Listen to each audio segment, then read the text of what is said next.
The shooting death of an African-American teenager by a white police officer in Ferguson, Missouri has spurred more than 10 days of unrest.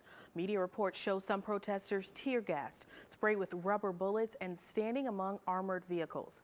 Some of the tactics appear military-grade, and public safety experts on the national and local levels have broached the question, when is force excessive? See how the militarization of police is being addressed in the region. They got the tanks out here, y'all. Large, virtually impenetrable trucks and tanks cruise St. Louis streets this week, a tactic used by the St. Louis Police Department and the Missouri National Guard to stop protests. What I've seen, they're trying to contain the situation. Mine-resistant ambush protected vehicles, or MRAPs, are designed for battle, but increasingly appearing on city streets. It's part of a trend since 1991 of local law enforcement acquiring military surplus gear under the 1033 Pentagon program. When people see images of these MRAP vehicles, it's by nature an intimidating looking vehicle because it looks out of place.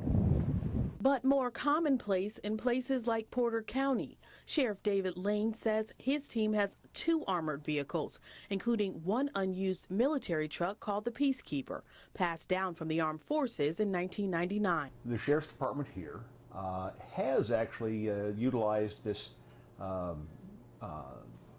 unused military equipment for decades. The intent of the armor is defensive. Officials say it can help protect officers because criminals are using deadlier weapons. The trucks are built to withstand weapons, not to be used as weapons themselves. There's no weapons that, placed on these things. They're for rescue, protection, to stop bullets. Porter County public safety officials say although these vehicles appear intimidating, they're really just about protection. They say in the 3 to 5 instances annually they're called out and engaged by SWAT team, they're used to protect innocents and serve as a barrier between the public and a potentially active and violent situation. You're trying to keep people from harm's way. Andy says allow law enforcement to approach danger with protection. So even the Peacekeeper, an armored vehicle, we've used it to, there's been times that we've been shot at on call-outs.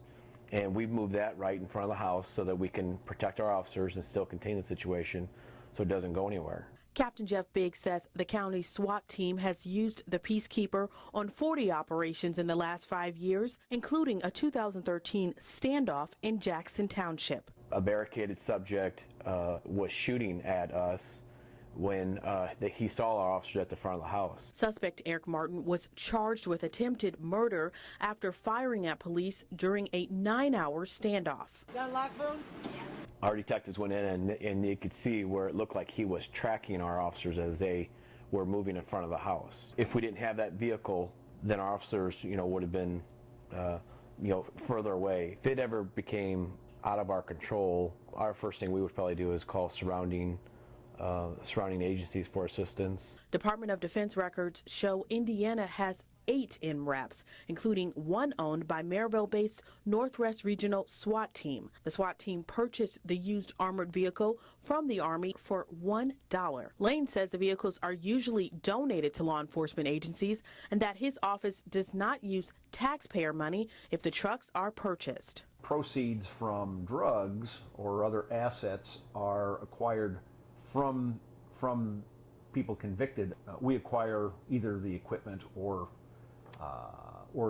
the monies associated with that. But some critics say local police are not military and more oversight needs to accompany the armored gear. Congressional legislation suggested this week from Representative Hank Johnson of Georgia seeks to limit the amount of military equipment that goes to local police. Porter County officials say the use justifies the need. I'm not apologetic at all that we have this equipment. It's for the public's protection. It's so that we can better serve. Johnson says he will introduce the bill to help limit local military weapons in September.